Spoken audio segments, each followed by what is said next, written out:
overtime. OT, baby. Megyn Kelly has never actually seen me do that. I haven't. That's every day. Oh, it is. I like it. Without tussin. And their gifts I'm all doped up on the tussin. I put some tussin on it. I'm still coughing. Honestly, it was like the Thanksgiving Day massacre, what my husband Doug did in our house. Took us all down. Triage. We're fighting back. Yeah, mass unit at your house. Yeah. That's what we call it. And with 3 kids, by the time you get better, like it's going to get passed back around. Oh, you guys are making me now want to have children.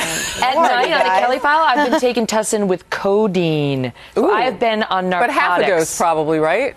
I don't know. I do what they tell me, Harris. You know what I'm saying? I honestly, less sharp. I'm going to be the first to admit it. I take that when I had the actual flu, the H1N1 flu, like 3 years ago, right? Remember when it was the one that first got us all coughing like that? Yes, bizarre, exactly. And they gave me that stuff, and I mean, my eyes were permanently crossed. I look like a cartoon. I have some sort of Did you tolerance. take a flu shot? I didn't that year. See, there you go. I didn't either. I didn't that year. I take two every year. I was told that, because this was before they had come up with the actual derivative for H1N1, it was just still A or B. Was that which the is how bird they do it. flu? No. It wasn't the bird flu. I thought it was. Yeah. But I couldn't fly. It is the same thing. It is the derivative of that, I suppose. Yeah. It was a really bad one. It was awful. I couldn't fly for weeks season. after. Can I just interject really quick? Because I didn't want to say this on air because I didn't know if this We're is a story still you want live. to talk about. I know, but this is OT and it's a little, as you know, Doesn't count. It's a little more crazy on OT. But I also think what's inspiring about your book is that you can have a bad first kiss with a man and marry him. Whoa! That was something. Because that was my fault. The bad first kiss was my fault. If it was his fault, I don't know if we'd be together today. That's an inspiring story too. I talk about how I was a second-year reporter here. I was very young, and I had a terrible stalker.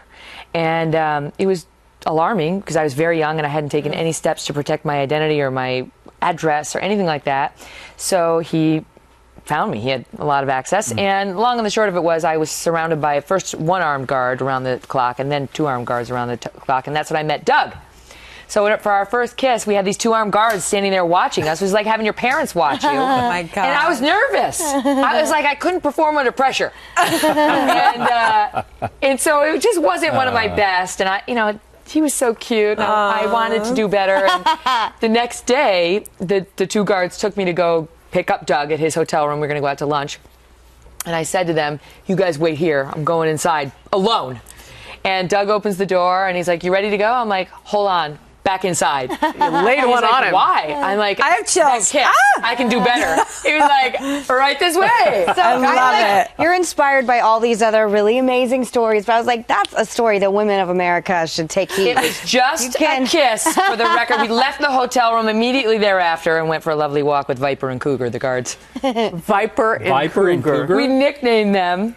My friend came down and nicknamed them all. So it wasn't the same two guys every day. It was like Viper, Cougar, Outrigger, Pooh Bear, Cue Ball, Python. I mean, it was hilarious. Very visual be guarded by images. Pooh Bear. He didn't like his. Yeah, I can see that. He didn't like I'm going to it. ask you a question because I know you just came off a book tour, which is always kind of an amazing experience.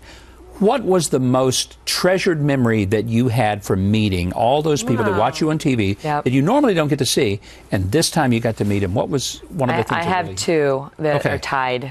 One was a woman who came to see me with her 11-year-old son.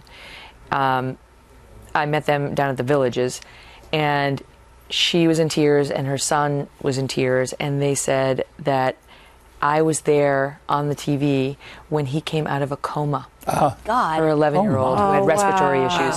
And they both remembered it and the Kelly File so fondly, and he was a fan, the 11-year-old boy. I think so. All three of us were crying. Yeah. And then the other moment was this beautiful gentleman. I'll retweet it after this segment because I tweeted out a picture of him who came and saw me down in Fort Hood, Texas. He was an Army veteran. And as soon as he saw me, he started crying. And he shielded his eyes. You know, our guys in uniform, they have such lovely pride. Not the bad kind, the good kind. And he didn't want everyone there to see him crying. And then I was crying, and we were just holding each other for a long time. And I think he was getting something from me, but I was getting something from him. Honestly, Governor, it's been so uplifting you know, the internet is so dark, and you know, we try not to go there as on-air people and public people, but every once in a while you meander, and it just darkens your soul. And this was the total opposite of that, and just filled up my soul in such a lovely way. Those are the people I remember. Those are the people I know watch. You know, those are the people who make Fox as successful as it is. Like, those are our people. And one person who made you is your Nana. And that was a major moment for you this year. You lost her. I know, my Nan. I was very fortunate enough to have her until 101. She turned 101 on October 1st. There she is. That's my mom in the middle. Love that. That was Nana's 100th birthday. She's got her little sash on. And she was a huge part of my life. There she is with my pop-up years ago. Beautiful. Like, that was on their honeymoon. They were playing miniature golf. She was born in 1915, you know, so that would have been 1930-something. Thereabouts, doing the math. But she was a huge influence on me. Yeah. She was the person from whom I got my salty language. Right? She wasn't afraid to drop a swear. Governor, you're familiar with my penchant not me. for swearing. I've never heard you say anything. You know, remember what I infamously called Governor Huckabee on the Kelly File? Forgot about Oh, yes. It's a very YouTubeable moment. Views on YouTube. And she just was somebody who always brought humor into every situation, and showed me and my mom, too, that laughter can get you out of almost anything, you know, any sort of blues, any sort of malaise.